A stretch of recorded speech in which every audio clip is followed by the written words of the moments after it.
In today's video, we'll uncover the retirement withdrawal iceberg and explore whether it's better to draw from your 401k first or Social Security. I'll also share specific strategies to help you determine the best approach for you and your family. And if you haven't seen any of my videos yet, my name is Nathan, and I've been a financial advisor in helping clients retire for over a decade. The topic around Social Security is an important one because it affects us all. Let me ask you, have you ever wondered or asked these questions? When do I take Social Security? If I delay, how do I cover expenses in retirement? Should I start taking money out of my 401k now? Are there any strategies I should be thinking about? And if you have, this video is for you. So if you do find this video beneficial, please subscribe to the channel. I'm actively building a community here for those wanting to level up their financial knowledge and would love for you to be a part of it. So let's get to the video. And I'm going to start by sharing some stats from the 2024 Nationwide Retirement Institute, which polled Americans about Social Security. Not surprisingly, almost 3/4 of Americans worry about the Social Security program running out of money, and that they think it's going to happen during their lifetime. And almost a quarter of them think that they won't get a dime.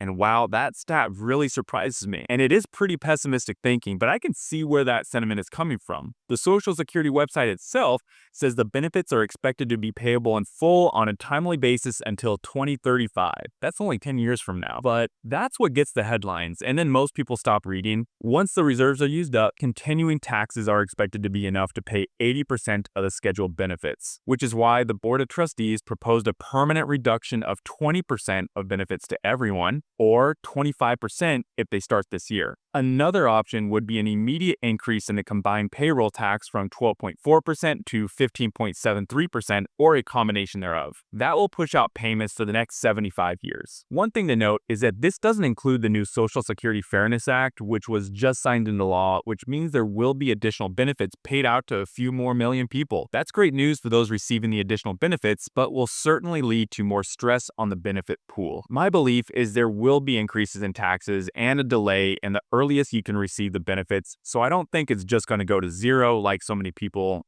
think, but this will affect young Gen Xers, millennials, and high-income Americans the most, especially if you're in those two groups. And that's also what this poll shows. Of the polled Americans, 2/3 support increasing the payroll tax rate and removing the cap on Social Security taxes paid by workers earning more than $400,000. Also getting support is increasing the age you can take Social Security. I'm actually curious as well, what are your thoughts? How should we fix this problem? With that being said, I think there are ways to ensure you are getting the most out of the system that you've been contributing to your entire career, and there are some strategies we will go over. The first thing you need to know, though, is your primary insurance amount, which is what you will receive at full retirement age. And in order to know this number, you need to know the highest 35 years of income and then divide by 420 and then put that number into different ratios. Or you could just do what I do and check your eligibility and benefits directly on the Social Security website. The reason I like this is it tells you what your estimated amounts are going to be at different ages. And for a refresher, here are the ages for full retirement benefits. If you took it at the earliest possible age, which is 62, you would receive a 30% permanently reduced benefit. And then if you delayed past your full retirement age, you would receive an additional 8% a year for waiting. All of these things have been pretty standard information so far, which is what I just wanted to make sure you knew before jumping into the strategies. There are a number of different reasons you might choose to claim at different ages. Here are some reasons to consider for your situation. First is your life expectancy, which means your longevity risk and break-even analysis. 2, your financial needs. 3, your current employment status. 4, your spousal and survivor benefit needs. 5, any tax implications. 6, opportunity cost. And 7, your other retirement income sources. And for the sake of time, I'm only going to go over a few in more detail today, and then in a future video talk about the other implications. The first thing you need to consider is the break-even point at which you'll receive more money by either taking money early or waiting.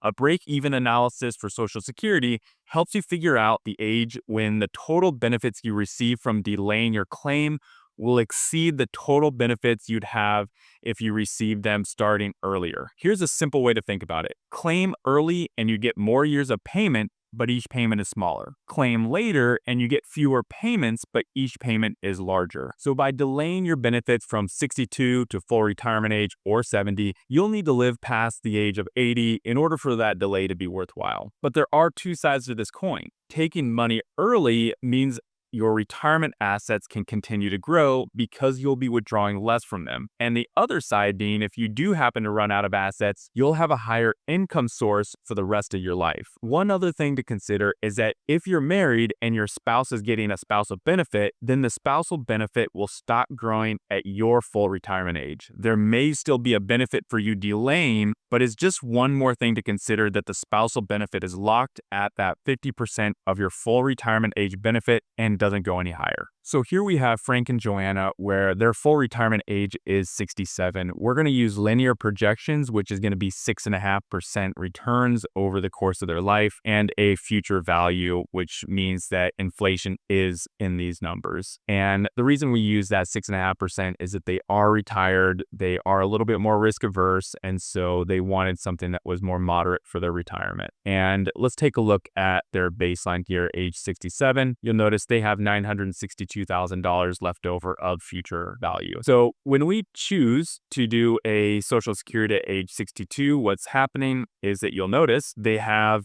additional income coming in because they're taking money early, but at the end of their life, they now have $618,000, which is a net difference of $343,000 less because they're end of life at age 90. Now, of course, if they passed away anytime in here, they would have a positive $231,000 or any of these numbers, right? So the whole idea here is to show you that what's happening here is your net worth is going to be a net positive, and in the later years, it's going to go down because you are getting that less Social Security income. So we're going to do the same thing at age 65, a little bit less green, but it does allow the portfolio to retain itself for the most part all the way through retirement.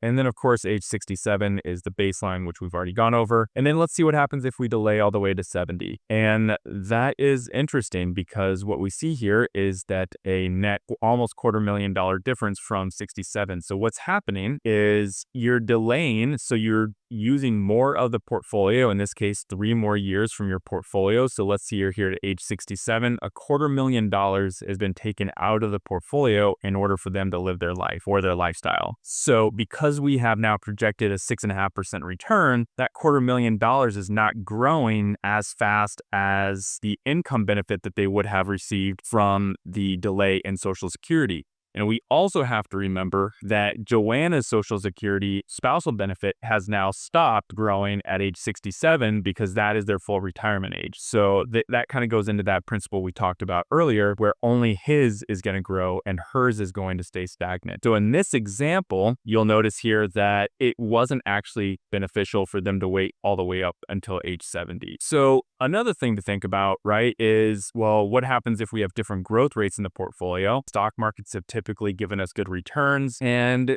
what you'll notice here is if we had gotten an 8% annualized return, which is not unheard of, is just when you're retired, you probably aren't going to be 100% stocks, especially in that $2 million range. But in this example here, just to show you, you have $2.4 million at the end. And if you were to take money early, you would have $2.9 million. And why is that? It's because you are withdrawing less of your portfolio that is now growing more than the benefit that you would have received. But in the exact opposite scenario, what happens if you're more conservative? Vanguard actually thinks that U.S. returns over the next decade will be less than 5%. So what happens if we get that? But you'll notice here that you run out of money at age 80. And then we switch over to taking Social Security a little bit later. And what happens is that you run out of money a little bit sooner. But what is the difference is that if you have delayed in this example, you would have a permanently higher Social Security benefit than you would have if you had taken it out at age 62. So again, there's a little bit of art in when you take your Social Security, that has to do with longevity, that has to do with market returns, and has to do with the risk you're willing to take in order to get the returns that you want, both in the portfolio and also in the benefits that you're going to receive from Social Security. One more reason and strategy around delaying Social Security is helping clients do Roth conversions before required minimum distributions. There are many families out there that have large pre-tax 401k money along with taxable accounts to live on. This strategy allows you to take money out of your 401k while your income is low and put it into a Roth IRA where it can grow tax-free. The strategy here is to save more money on lifetime taxes than it is around maximizing your Social Security benefit. But the upshot is twofold in that you are getting the higher delayed income for choosing to think about your lifetime tax situation. Another reason you might delay, and I do see this, is that the husband has been working, has a younger wife who has longevity in their family, and by delaying, they're allowing the younger spouse to step into a higher benefit when she outlives the husband. So by taking Social Security early, you've not only locked in your lower benefit, but a lower benefit for your spouse who might have a longer life as well. So break-even analysis might also need to consider these types of situations. So the answer as to what should you do really depends on a number of factors like your longevity, your asset level, your risk tolerance, among other factors. Now, before we wrap it up, this decision between Social Security and your 401k is just the beginning of optimizing your retirement income.